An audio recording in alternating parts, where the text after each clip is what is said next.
Whatsoever you desire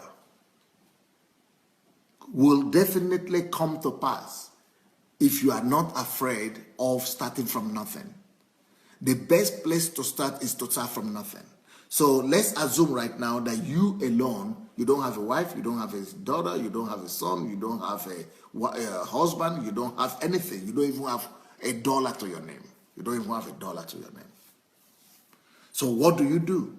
The first thing you do is that let's look at what God did when he had nothing. Let's learn from God, okay? Let's learn from God.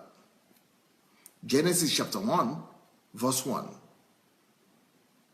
It says, in the beginning, God. So, just like you. Just like you.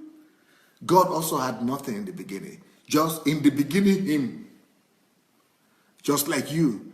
Let's say you are just like that. You don't have anything, just you and yourself. And in the beginning, you, just by yourself. God was in that position. How did he come out of it? That is the secret I'm going to give to you today. How did God come out of it?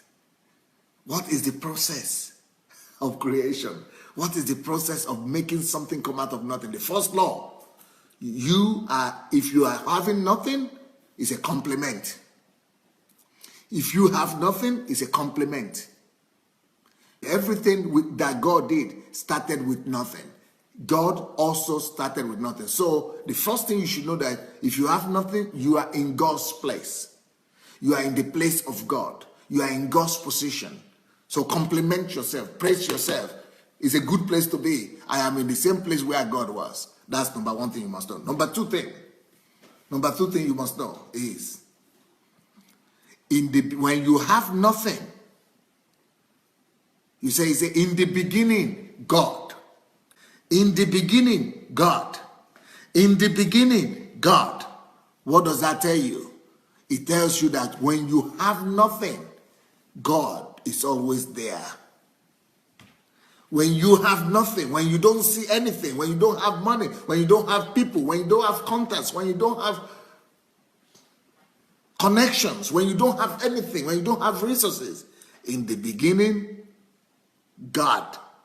That is your greatest resource. God. In the beginning, God. So if you are a believer, or if you are not even a believer, but know that that's your greatest resource, no matter how lonely you are, no matter how lonely you feel, no matter how deserted you are by the world and by everybody, God will never desert you. He will always be there for you. And he is there anyway. Either you feel it or you don't feel it, you have the greatest resource already just by you. In the beginning of everything, when there is nothing, when there is nothing visible, when there is nothing, in the beginning, all the time, you have him. And from him, everything came. And you have all resources with you. That's what it means.